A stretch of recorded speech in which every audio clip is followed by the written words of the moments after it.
જે મૃગીકુંડમાં સ્નાન કરતા હોય છે તે બાબતનો વિડીયો જોતા તેઓની ધાર્મિક લાગણી અને આસ્થાને ઠેસ પહોંચેલ હોય, જેથી તેઓએ ભવનાથ પોલીસ સ્ટેશન ખાતે ફરિયાદ આપેલ છે અને બીએનએસની કલમ 298, 299 અને 196 એ અને બી અંતર્ગત ફરિયાદ દાખલ કરવામાં આવેલ છે.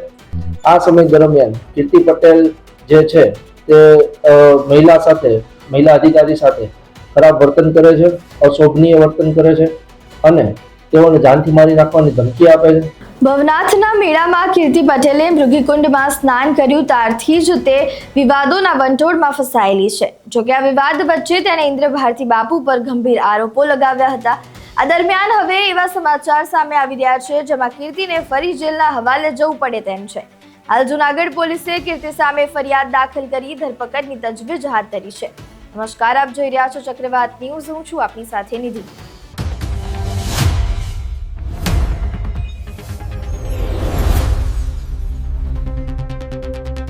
જૂનાગઢમાં મૃગીકુંડમાં સ્નાન કરવા તેમજ પોલીસ સાથે ગેરવર્તણૂક અને પોલીસને જાનથી મારી નાખવાની ધમકી આપવાને લઈને કીર્તિ પટેલ સામે ફરિયાદ દાખલ કરવામાં આવી છે. ત્યારે હવે જૂનાગઢ ડીવાયએસપી રવિરાજસિંહ પરમારે સમગ્ર ઘટનાને લઈને માહિતી આપી છે. જી સર, પૂછી લો સર. મેળામાં જે કીર્તિ પટેલે સ્નાન કર્યું, આખો વિવાદ થયો, ડિપાર્ટમેન્ટ તરફથી કેવી થાય છે? જૂનાગઢમાં તાજેતરમાં મહાશિવરાત્રિના પર્વ નિમિત્તે મેળાનું આયોજન થાય છે ભવનાથ ખાતે, જેમાં ભારતભરના તમામ સાધુ સંતો પધારે છે અને આ મહાશિવરાત્રિના મેળામાં જે રવેડી હોય છે તે પૂર્ણ થયા બાદ ભવનાથ મંદિર ખાતે આરતી કરવામાં આવે છે અને ત્યારબાદ ભવનાથ મંદિર ખાતે જે મૃગીકુંડ આવેલું છે તેમાં સાધુઓ સ્નાન કરતા હોય છે.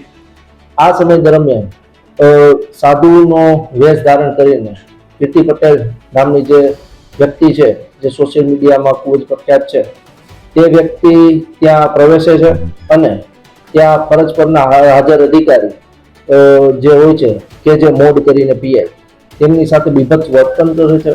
એટલે સમગ્ર બનાવ એ રીતે બને છે કે જે કીર્તિ પટેલ જે મહિલા છે તે સાધુના વેશમાં ત્યાં પ્રવેશે છે અને મૃગીકુંડમાં સ્નાન કરે છે, જેના કારણે પીઆઈ કે જે મોડ નામના અધિકારી અન્ય કોઈ બનાવ ના બને અને આ વિવાદ છે વધુ વણસે નહીં તે માટે તેઓને રોકે છે અને તેઓને સાઈડમાં લઈ જતા હોય છે.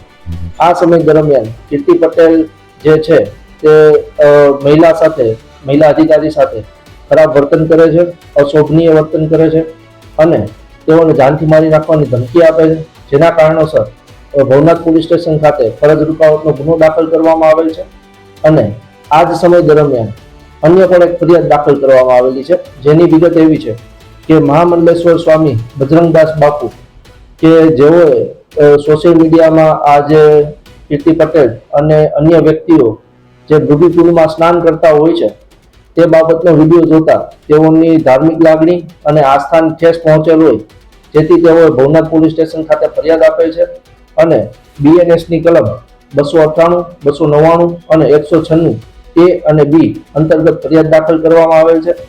જેમાં જે કોઈ પણ વ્યક્તિએ આ મૃગીકુંડમાં સ્નાન કરેલ હશે તેઓ તમામ વિરુદ્ધ તેઓ ફરિયાદ આપેલ છે અને કીર્તિ પટેલને તેઓ જોઈ ઓળખતા હોય તેમના વિરુદ્ધ નામસરની ફરિયાદ આપેલ છે. સર, કીર્તિ પટેલની અટકાયત કરવામાં પોલીસ ડિપાર્ટમેન્ટ કેવી કાર્યવાહી કરી છે? હાલ તેને પકડવા માટે ધરપકડ સારું વિવિધ ટીમો અને વિવિધ ચક્રો ગતિમાન કર્યા છે. તાજેતરમાં તે ટૂંક સમયમાં તેની માહિતી મળી આગળની કાર્યવાહી હાથ ધરવામાં આવશે.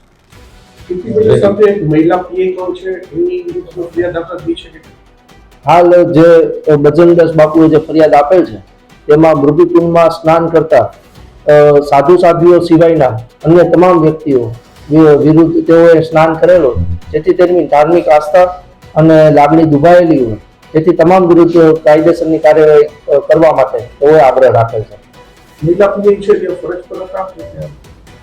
હાલ તે દિશામાં તપાસ ચાલુ છે કે ખરેખર તેમની ફરજ કઈ જગ્યાએ હતી અને તેઓ કાર્યરત કઈ જગ્યાએ હતા.